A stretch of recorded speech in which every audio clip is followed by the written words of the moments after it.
Yes. Yeah. What did you do in electrical stuff? Yeah. Good. Good. My name's Keith Kinlaw. I'm the department chair for Welding Technology. Been out here for about 17 years. Been teaching for 17 years. 5 years part-time, 12 years full-time. Went up to the ranks. I was a 9-month instructor, 12-month instructor, the curriculum coordinator, now I'm the department chair. I ain't going anywhere. The state has got me trapped in here for another 13 years. So this is Scott Shirley. Scott's been with us for 18-ish years. Scott, backstory, was one of my instructors when I was a student. It's pretty cool.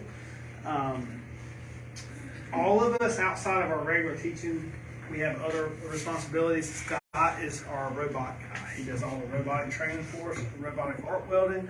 If you complete his robotic welding course, you'll get a 30-hour certification Yes, sir. in material handling robots, and you can use that to gain employment in a lot of our local manufacturing companies. And this is Jason Rouse. Jason's 20-plus year veteran of welding. He's worked in companies all over Pitt County. He finished up his time at Roberts Welding before he came out here as QC manager. Did a lot of inspection. Is our go-to person for code inspection questions and that type of stuff too. He's also done some really neat things that set him apart from a lot of the other CWIs in the world. He's developed welding procedures that only a couple people in the United States have ever developed, and he's one of the people that's done that. And when you develop procedures, you have to qualify them and report them to the AWS. He's done all that, qualified procedures, and developed them for base metals that only at that time one company could weld in the United States. Pretty cool. We're proud of our faculty out here. We have 5 full-timers on campus that teach welding every day. We have 5 in our local high schools. We have 5 off-campus instructional sites in Pitt County in 5 of the 6 high schools.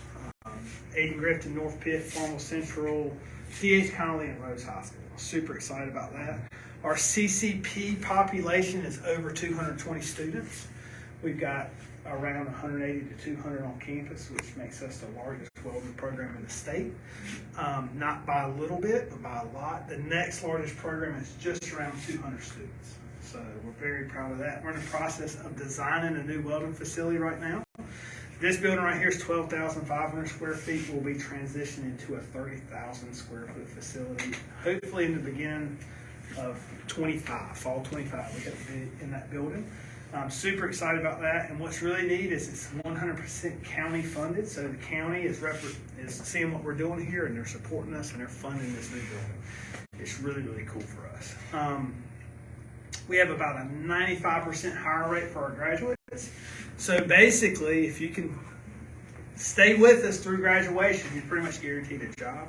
A lot of our people are employed before they actually graduate. A lot of them will start working full-time before they graduate. Some of them will just have that employment waiting for them after they cross the stage. It kind of depends on how fast they want to get in the industry. Typically, the older fellows want to go ahead and get out there so they can start making money, but they continue on schooling at night, so they'll take 2 or 3 classes, or 1 or 2 classes a semester as they're finishing up and working full-time. These guys are coming out making between $50,000, $60,000, $70,000 a year, depending on where they're starting at. So really good job if you're game for this type of work. We don't get to sit behind a desk all day. We're up on our feet. We're hustling. That's what we enjoy. A standard work day for a welder is going to be 10-hour days. 4 days a week would be a good job. Some of them are 12 to 14-hour days, 7 days a week. It just depends on where you work at. We had a graduate in December, Lauren, fantastic student, well-rounded welder. She excelled in all processes. She got a job at Collins Aerospace in Wilson, North Carolina. They specialize in fire suppression systems. That company, over 3 years ago, they went to every community college within 200 miles of their location. And it took them a year to go through all the colleges to try to find a source for employees. They cannot pull people from the field and pull them in to pass the weld test. They cannot get people out of the field because their specifications are so stringent. To pass their weld test is so difficult, they couldn't find people to do it. In fact, they'll hire you and pay you 6 months to train just to pass their weld test. Okay? So even if you can't beat their standard, they'll give you 6 months at full pay to try to. She went in and passed the weld test pretty quickly. They paid her 26. She started at $26 an hour, full medical benefits, retirement, 401k. I think they put 2 to 3% in if you do or not, and then they'll match an additional 2% if I'm correct. They give her 20 days of vacation her first year, and she gets 12 holiday days too. And they gave her $1,500 sign-on bonus. So she walked out. She had that job a month before she graduated from our program, which is pretty cool. Come on in.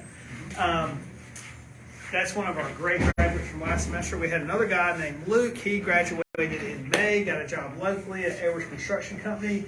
They started him off in the mid-20s, $24 an hour. He was doing a little bit of pipe welding. Edwards Construction does a little bit of everything, and he wasn't happy because he couldn't use the skill set that he learned in school, so he left there and went and found a place in Arizona that was hiring high-end pipe welders. He came out here and practiced for a few days, drove to Arizona, took the weld test, passed it, immediately started making $42 an hour, $130 a day per diem.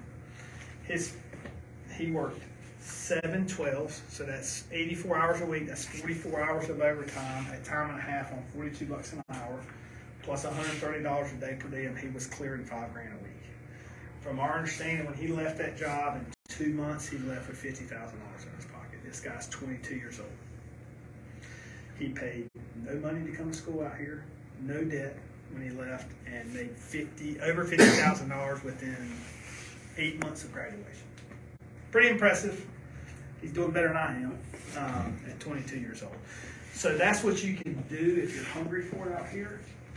You know, we're supposed to be talking about the different frameworks for Skills USA, and hopefully they touched on it throughout the day. Ours is personal traits, I think is what it's called, personal skills. We really push work ethic in this place, in our school. To give you an idea, my class starts at 7:10 Monday through Thursday. It runs from 7:10 to 9:40. I expect my students in their seats, all their gear, in their welding boots, and ready to go at 7 a.m. So we start lecture sharp at 7 a.m. every morning in this room. We lecture for 10 or 15 minutes, go into the lab, and that's one-on-one instruction for the rest of the day. It's a really neat program because we teach that way. We can now let it be self-paced. So let's just say you struggle a little bit with welding. You do really well. As long as you meet the minimum criteria for the semester, you're going to get a good grade. I can take you that's excelling and push you through the next year's curriculum. So we can push. Ideally, you're way ahead of the curriculum standard when you graduate, and we get to go in and do all the high-end stuff, non-dominant hand welding, restricted access welding, purge TIG welding, thin, small bore. We can do it all. So we try to really, really push. We have a guy right now that's working at Roberts Construction, Yair. Incredible student. He works there in the mornings from 6 to 12. He comes with us in the afternoons from 1 to 5 every day and welds with us. He has passed his weld test for the whole semester. He's done with his class. He's done with Jason's class already. We're in week 3. We're pushing him into pipe fitting. We're pushing him into the stuff that he's not learning on the job, so that when he graduates, he can go out and do anything he wants to do. Really, really, really neat program. We're huge advocates for communication. We expect the students to communicate with us with their absent. We know where all of our students are at all times if they're not here. We know that with poor communication skills, you're not going to gain employment, you're not going to keep employment. So we really, really push that here. And we hold them accountable for everything they do. The standard is set here, and that's the standard you have to come in with, or you're not going to stay around. We have about a 50% dropout rate first semester. Those are people who do not want to come in and work as hard as they can every day. They don't want to adapt to the culture of the shop. A lot of them we never see again. Some of them leave for a couple years, and then they come back and they say, you know what, I'm ready to go again. And typically when they come back a little bit later, they're ready to be successful and get to our program. Okay? Any questions for us? Anybody welded before? Yeah? What kind? MIG and stick. A little bit of MIG and stick. I'm a stick guy. I love stick welding. Let's go through and talk. I want to hear what schools you're from, because we've got a lot of Bertie County, Madison area, Beaufort County today. Where are you from? Bertie. Bertie? Rose. Rose? Have you met? Yep. So Ben texted me this morning. He's tied to one of our high school programs. Awesome. And we've been in there for 2 years. This is the fourth semester of 2 years. They're just getting through the whole curriculum. And I'm sorry, I'll get back to it.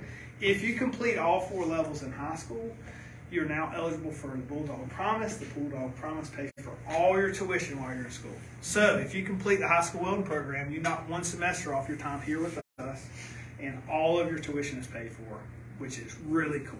Really, really cool. Road's awesome. I'm a Conley graduate, so I'm partial, but I still like it. How about you? Hertford County. First one I've heard from Hertford County. You got anybody with you? I was at Hertford before I came here. Nice. How about you? Van Grass Charter School in Martin County. My wife's from Martin County. Okay. Yeah, born and raised in Weeps. Yeah. Okay. Her family still resides there. Same, Bear Grass in Martin County. Southside High School, Beaufort County. We had a few from Southside. How about you? Beaufort County. Beaufort County. Manamesquite. Manamesquite? Martin County and Cool. Washington High School. Washington High School. Manamesquite. Lake. Awesome. So, number 1 thing today is safety, safety, safety, safety. Okay. The number 2 thing is that you at least attempt to do it 1 time. It's a little terrifying at first. You'll put all the gear on that's going to keep you 100% safe. You're going to pull that trigger. You're going to say, "Hey, it's not so bad." Okay. If you don't ever pull the trigger, you don't get the day. You need to at least try it 1 time. Okay. We're here. That's our job, is to keep you safe. All right. The big safety part here is we're going to keep our eyes covered. We're going to have safety glasses on at all times. Even with safety glasses, not these. Even with safety glasses on, these help protect our eyes from the arc. So we're going to make sure we got safety glasses on. If you wear prescription glasses, you can wear those. That's 100% okay. Because we want you to be able to see what you're doing. If you can't see, you can't weld. Okay. If for some reason somebody in your group starts welding and you don't have a welding helmet down, not a big deal. Close your eyes, reach up, grab your helmet, pull it down. Okay, if you're having issues getting it down, just turn around, fix your helmet, and you can turn around and jump back into the group. Okay? Any questions? Y'all were worse than my college class, not wanting to talk in. There's no questions at all? Does anybody know any welders? Besides Ben? Charles Ray, he does welding at our school. Cool. So y'all have it in your... Yeah. 'Cause Is it tied to the college? Yeah. Cool. He does it through Beaufort, but he lives there, and he taught welding before. Yeah. And the Ocracoke school's the same way too. Yeah. We had a bunch from Ocracoke last year. Okay. They came out. Parker. Parker Carnes, Well, from Aiden Grifton. actually, he was at Martin County. He retired. Oh, As an instructor there. different Parker. We have a Parker Carnes that works at Aiden Grifton. He's incredible. We had our first welding competition last year. We had over 50 high school students come here and compete. It was really, really cool. And that's something we love to get everybody out on campus. It's a lot of fun. All right, y'all are tired of hearing me talk. Let's go weld. We're going to give you gear real quick. I strongly recommend that you put your welding jacket on first, and then you're going to put your safety glasses on before you put your helmet on, because sometimes it's tough to get your safety glasses on with your helmet on, and then we'll put the gloves on, and we'll get you in here in groups of 4, and we'll weld. Okay? All righty, we'll start handing you gear.